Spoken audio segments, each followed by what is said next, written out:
Hello YouTubers, Richard Lewis here again, another day, another video. Lots to talk about in Counter-Strike at the moment, and one of the big talking points that sort of came off the back of ESWC was the decision of s1mple to leave his team Flipside. And although it hasn't been officially confirmed as of the time recording this video, the player himself has said he just won't play with that team ever again. I still think there's a few twists and turns in the stories, to be honest, if I know anything about s1mple's history. But we'll talk about all of that in a second.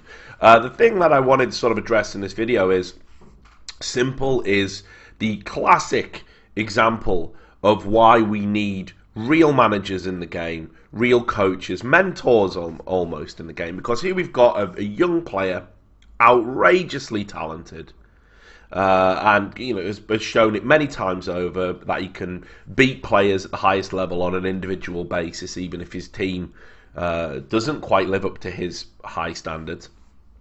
And sure, he's inconsistent, but when he's on point and everything's going his way, I don't know if I could necessarily get to Thorin's assessment of him as a top 5 player in the world currently, but he's certainly not far off if he isn't already there. That isn't to say Duncan's assessment is wrong.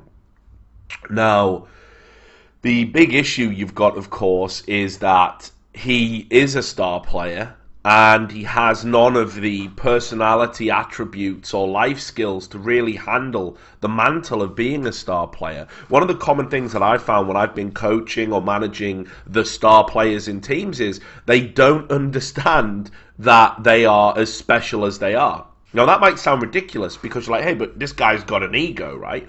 But it doesn't work like that.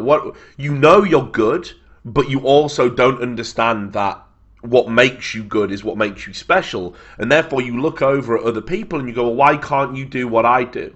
You look at people on your team and you say, look, I just killed 3 of them. Why can't you kill 3 of them? And of course, the inherent problem in that argument is what makes you special is the fact that you can do it and other people can't. Yet it's very hard for some of the younger star players to sort of look at their team and be like, I'm stepping up my game, why can't you match me? They don't realise that it's the fact that your other teammates and often your opponents can't match you. That's what makes you special. So a lot of their thinking is flawed right from the start. It's a bit of an immaturity thing. Now, before we get into all of that, let's just have a brief look at s1mple's history. It has been far from glowing in terms of young players.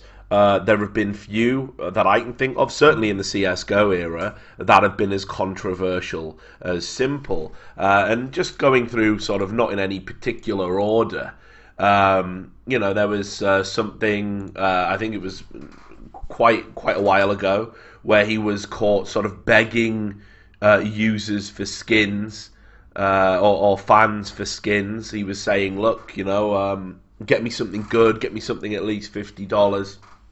Now, it's really embarrassing when that goes public.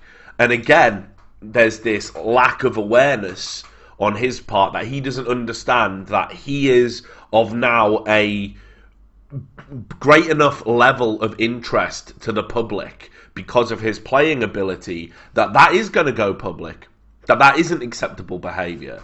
I think quite a big part of that is actually that at the time he was playing for Hellraisers, I don't think he in particular was making a lot of money from the game.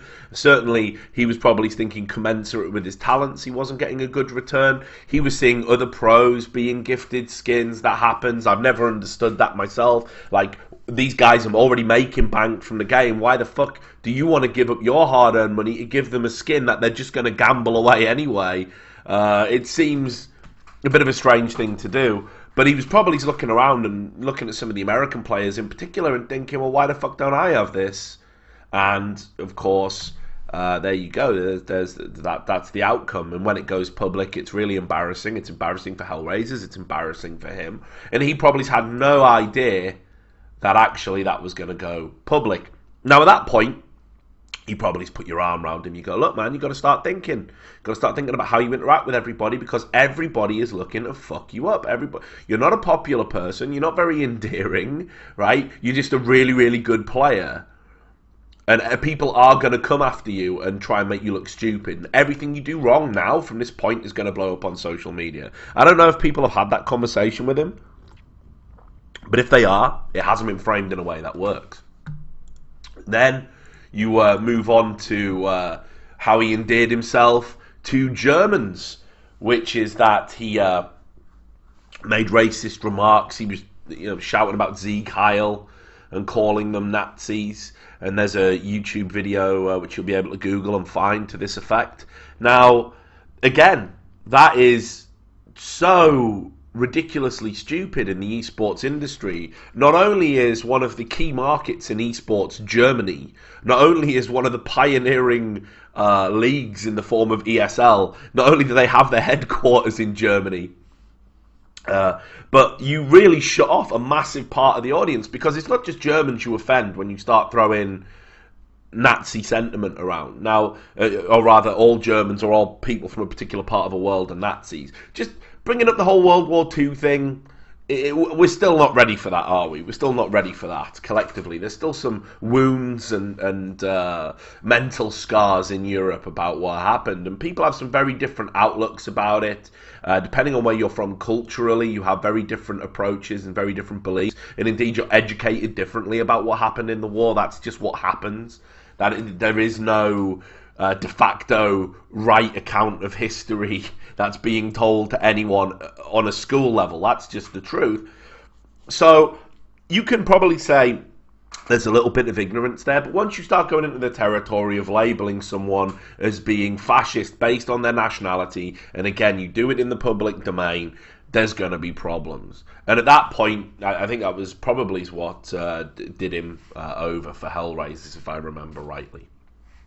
Now, it wasn't just that he was doing that. He was criticising so many other people when he was playing them, like in online cups and stuff. He wasn't very popular with other pros. In fact, after he had an argument with Chris J, who's no stranger to controversy and cheating accusations himself, not because actually he does anything to seek this out, just because a lot of people have made the allegations about him and some of the mud has stuck because of his really good online performances. I think we've really turned a corner with Chris J now. I don't think we can call him Online J anymore, even though it's a joke that probably will get used from time to time. But he's just inconsistent.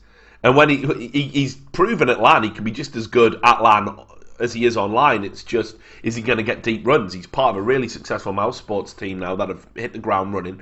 Who knows where they're going to go? So hopefully that sort of changes for him. But anyway, when s1mple was cussing him out in a just an online cup that was ultimately meaningless, small prize pot, he basically accused him of fixing the game to put them out and eliminate them. And he said, actually, that it's not even about being 17. I wasn't like that when I was 17. He's just acting like an arrogant prick who thinks he is the best, and it's really sad. Modesty would suit him. He isn't the best yet, even though he has the potential. And it's true, everybody can recognise the potential that s1mple has, but his attitude is really lacking. He's incredible. He's like this pent-up ball of frustration, and it's that frustration that's actually eroding his ability to settle into a team, consistently apply himself, and achieve all that we know he can. Then, of course, on top of this, you've got the fact that he did pick up a wire ban in ESL, which I believe was just for the 2v2 ladder. It would have already gone by now, but he tried to evade the ban. Now, this is not a smart person, as we've established. If s1mple ever gets around to watching this video, you've got to realise, dude, that you're not the sharpest tool in the drawer. That isn't to say you can't be, but right now, your common sense, it's fucked. Like, it's just, you're really not thinking things through. It's not like this needs to be chess and you need to think like 10 moves in advance. Just one move in advance will do. If this went public, does it have the potential to fuck me over? Yeah. Is there any chance I can avoid being caught evading this ban, given that I was already caught by wire, an anti-cheat that many people think is really easy to bypass in cheating circles? Chances are you're going to get caught, right? But he did it, he evades ban, his ban gets extended. And therein lies probably why I think Flipside should really feel aggrieved by his most recent reaction after ESWC. Now, just to put it in context, obviously, Flipside went out against Na'Vi 2-0. There were a number of incidents in the game where he felt his teammates didn't live up to his standards, and indeed they got rinsed by Na'Vi on Inferno, which is rapidly becoming Na'Vi's one of their stronger maps. And there was a pistol round, and there was in particular Blade made a bad decision during a 1v1, and because he didn't make that clutch, they were trailing 14-1 at the time. I don't know how much difference it would have made, but that was ultimately the point where you lose the game. So he publicly put a statement out saying, what was it now? That was my last tournament with this team. Thanks to all who supported us. Either that or I will not play with some of the players anymore. And he just left it like that. And he was absolutely fuming as his team lost 16-1. Now, what you've got to remember here is I don't think he's necessarily wrong in the assessment of the performance of his teammates, but actually those guys who maybe aren't as good as him on the server, that have maybe played longer than him, that maybe can't do the things he can do, they're the same guys that were like, do you know what? We're not going to kick s1mple out of this team. Like, after he got kicked from Hellraisers, he already had a bunch of baggage, which we've talked about. He goes to Flipside. They know he's ESL banned. They know that's not going to end until January 2016. They know that means they're going to have to use stand-in for majors. And ultimately, the management of Flipside, I know this because I've talked to them, the amount of preparation they were having to do was almost double any other team, because they were having to prepare for one set of tournaments and online leagues and stuff without s1mple. And then when it came around to tournament time, when there was a tournament looming, they had practice time and scrims with s1mple. So they were doing all of this stuff to try and accommodate having this one player in the team. And apparently, all of his teammates were like, look, this is worth it. Now, yeah, they probably suck a little in game. Like, Flipside were never going to be world beaters, but they proved by playing at this tournament with a stand-in and getting into the semi-finals, losing to the eventual winners of the whole tournament, that actually they're a solid team. They deserve some respect. And sure, they got beat by Na'Vi. This was always Na'Vi's tournament to win. Now, what he hasn't done here is he hasn't took that breath. And I've said this all the time to younger players. Like, what you got to do is you got to just take that breath. I mean, like, we all do it. We all blow up on social media. Like, I'm at the stage where I don't give a fuck. You know what I mean? Like, I'm too old to change. And I don't really care about consequences or whatever. You know, people have been trying to get me fired and drive me out of the business for years. So I'm kind of immune, kind of indifferent to it all. But when you've got someone to lose, like, i.e. your playing career, you've got to just take that breath. You've got to be like, look, if I blow up now, these are the consequences. And he hasn't done that. And actually, you've got to say as well that the people in the media, like, far be it from me to criticise journalists, because look, if he came to me and said, I'm one out of this team, I'd probably publish it. But actually, the people in the media that are sort of hanging around, knowing he's going to have a blow-up, knowing that they're going to be able to get a story out of him, like, they're not doing him any favours. I certainly hope s1mple realises these people are not his friends, that they are just using him for page views, ultimately, and controversy, which we all do from time to time. You know, I've done it before when players have had arguments and I've been like, hey, you know, do you want to give me your version of what happened? And you catch them in that moment where it's like their better judgment is absent and they just, they pour it out, you publish it, and by that point it's too late for them. When I've been a manager, I used to hate players doing this. Players used to do it all the time. I'd literally go to bed like, oh, it's great being a manager of a Counter-Strike team. Can't wait for tomorrow when we're going to play some games. I wake up and there would just be an interview, been published, I've not approved it, I've not said do an interview. I'm like, what the fuck is this? And it would be like, one of my players would be, I hope another player dies in a car crash. And you're like, what the fuck is this, man? I got a sponsor meeting, I got to deal with this now, and you have to fucking fix all of that shit. So I used to fucking hate it. And again, the media aren't to blame, but somebody's got to be there. Like, you can't take your eyes off these players, man. You've got to fucking be on them and make sure they aren't talking to the media, and put things in place to try and stop. Talk to me first. Like, you've got a problem, talk to me. Don't talk to a fucking journalist. He's not going to help you out. It's fucking unreal. Anyway, you could tell there was a change at some point, that he did speak in anger, because he released a statement pretty much shortly afterwards through the same media outlet, VK.com, that published that, and said it's hard for him to stay calm and collected because mistakes are being made by experienced players. And he says, I just do not like the way some teammates play. They make many mistakes and I can't react normally to that. I'm not saying that this player is better or this player is worse. I just do not know how you cannot do simple stuff when you've been playing CS for so long. I would like to apologise to everyone who disliked my comment. I do not consider myself to be the best player in the world or in my team. I'm just confident in myself and I try to be the best, but I am not the best right now. I made a mistake 2 years ago when I played with cheats, and that has really affected my career. I read all your hate towards me and I accept it. Thanks to everyone who has cheered me on. That is nice. If some of you think my behaviour is terrible, remember that you do not know me in real life. Do not judge me by the words I say when I am angry. Now, here's the thing, dude, Simple, my friend. People are going to judge you when you say things when you're angry. In fact, they're never going to get to know the real you. When you become a personality, when you become a person of interest, a celebrity, if you like, sports star, whatever you want to call it, the real you doesn't matter to anybody. It ceases to exist in a lot of ways. This is why so many people go fucking gaga trying to do what we're all trying to do. It drives me fucking nuts. I'm a man in my 30s. It drives me fucking crazy because you can't make the argument, well, if I could only meet everyone in the world and then they would realise what a great guy I am. You're never going to do that. You're never going to achieve that. People can really only judge you on two things. They judge you on your performances and they judge you on the public actions and statements which get attributed to you. That's it. That you are the sum total of those two things when you're a player. That's it. So if you want, like this, if you got to know me, if that's ever your defense, like, if you got to know me, you'd realize what a great guy I am, that you're fucked. You are thinking so far removed from what you are and where you are and what you need to be that you're never going to succeed. Now, back to the point here of the video, and that is that, look, this guy is phenomenally talented, but I think at this point, I hope Flipside do decide to just be like, look, we've got to wash our hands with him, because this is a person that isn't learning any lessons right now. He's not cognizant of the consequences of his actions. He's cheated. He's been treated fairly mild by it. He would have been banned already, but he tried to evade a ban.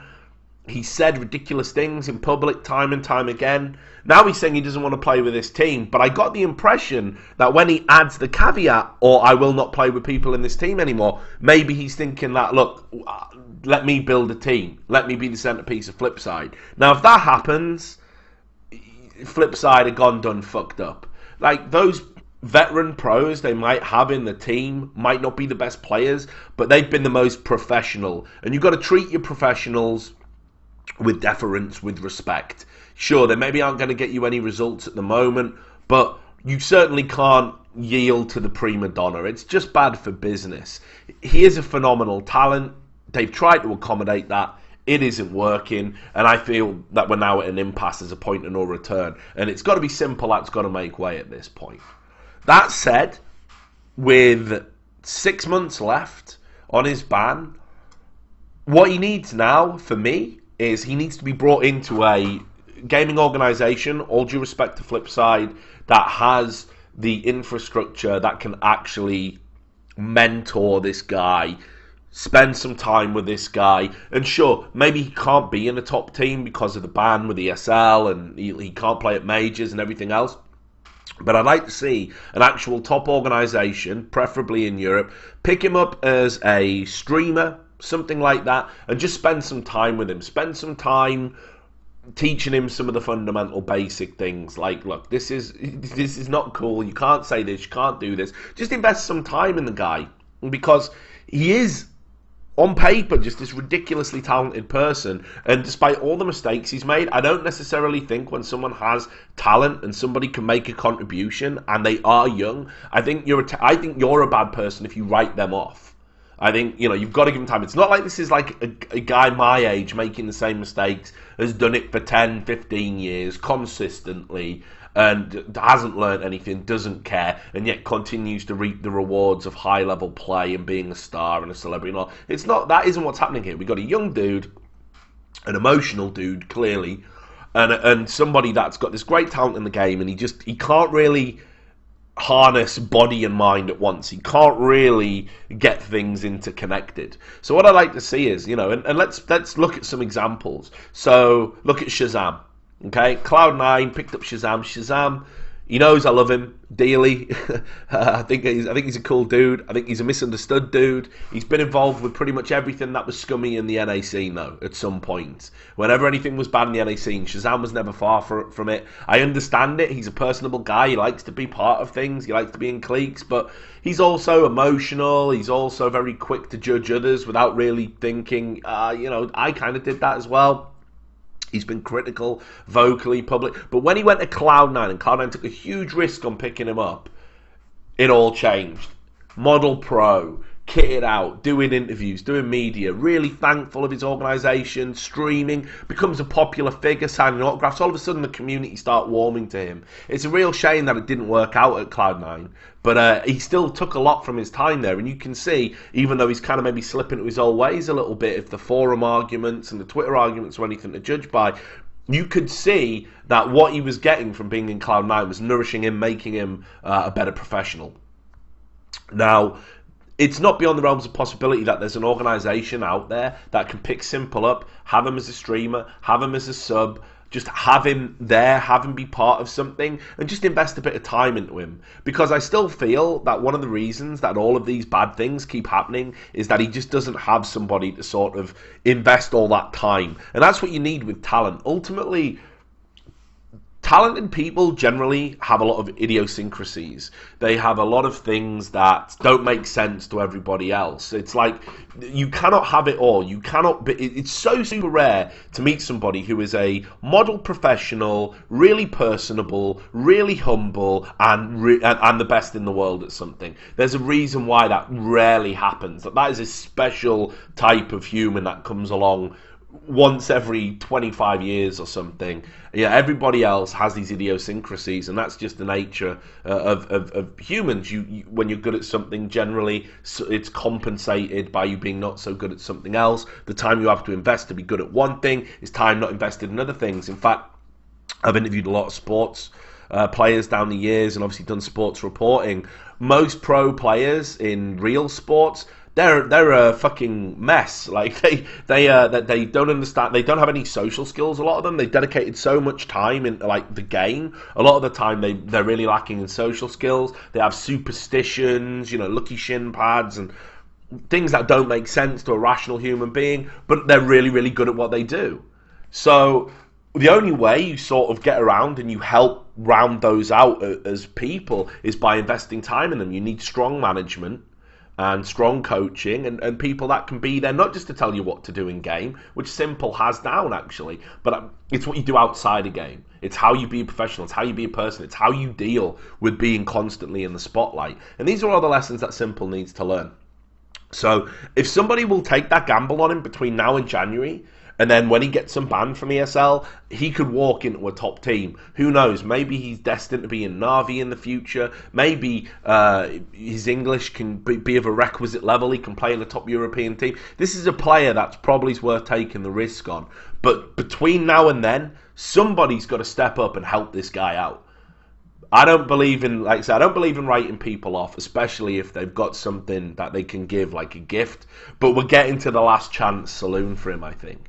So hopefully somebody will step in and stop him making another mistake like he has time and time again as he exits Flipside. Anyway, just a few thoughts about him. I don't know if you agree. If you do, you can say so. If you don't, you can say so as well. Whatever. It's all about opinions. I'm off to DreamHack Valencia, so probably won't be some videos for a few days, although I've recorded a few in advance. As you can probably tell, they'll be the same clothes in a lot of them. It's not that I'm scruffy, honest. But I will see you on the next video, whenever that may be. Peace.